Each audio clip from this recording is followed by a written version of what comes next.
Bonjour Joaquina. Bonjour. Bonjour, qu'est-ce que tu vas nous présenter?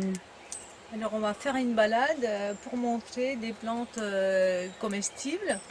Donc on va commencer tout de suite en faisant quelques pas. On a une petite plante au milieu que je vais expliquer. Ok, partons à la découverte.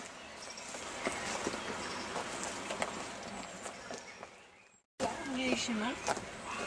Donc c'est la première qui vient nous dire bonjour. Elle s'appelle Aïtriquet. C'est de la famille des l'ail, mais ça n'a pas des goûts d'ail. Ça a un goût plutôt à des petits pois. Donc maintenant les feuilles ils sont déjà séchées et elle est en train de fleurir. On la mange quand elle est un bouton. Les boutons tous ces boutons des fleurs ils étaient très serrés. Ça rappelle presque des asperges. Là, ça va fleurir et après la fleur, il va faire des graines, des petites graines de la taille des petits pois. Et ça a vraiment du goût des petits pois.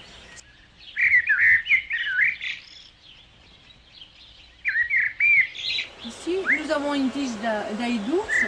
Donc, comme on est déjà fin mai, il n'y a plus de fleurs. On voit à peine qu'il reste quelques pétales qui sont en train de tomber. Et les feuilles, ben, il y a des feuilles qui commencent à jaunir. Et là, ces petites graines, on peut les mettre aussi dans la salade.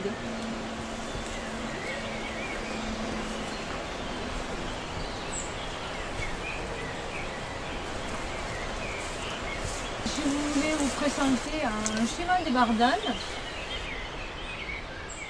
On peut la manger à condition d'échanger l'eau de cuisson parce qu'elle est amère.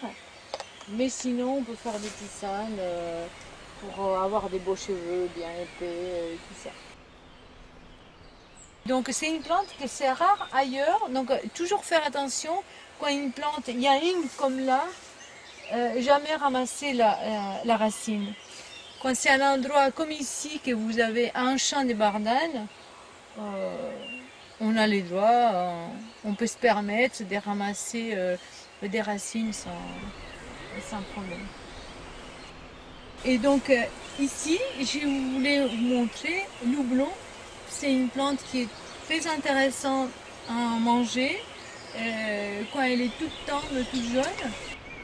Vous envoyez des pointes comme ça à vos pieds. Voilà pour l'houblon, donc on peut les manger crus au cuit, ça a très bon goût cru. Et là, à nos pieds, vous avez aussi une plante qui est très intéressante aussi, que j'aime beaucoup en tout cas. C'est les égopodes. Et ici, on a un égopode qui est en fleurs. On peut les mettre aussi dans la salade.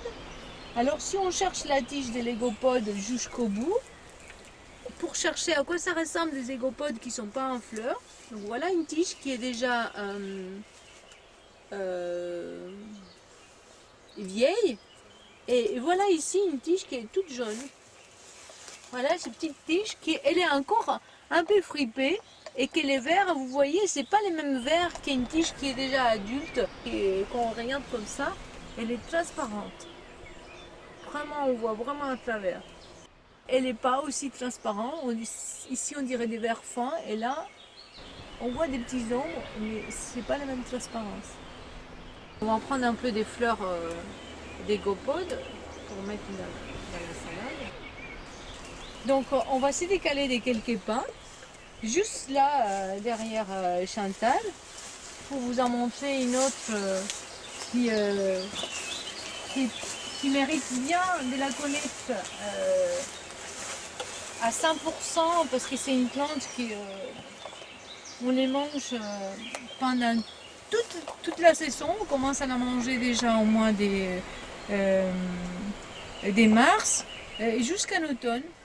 C'est la berce.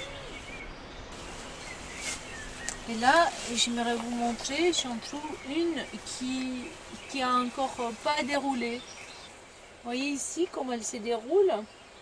Puis la berce est toujours poilue comme ça. Il faut faire attention les gens qui sont sensibles parce que c'est une plante qui est photosensible. Donc si on se frotte et qu'il y a du soleil, on peut avoir des mangeaisons.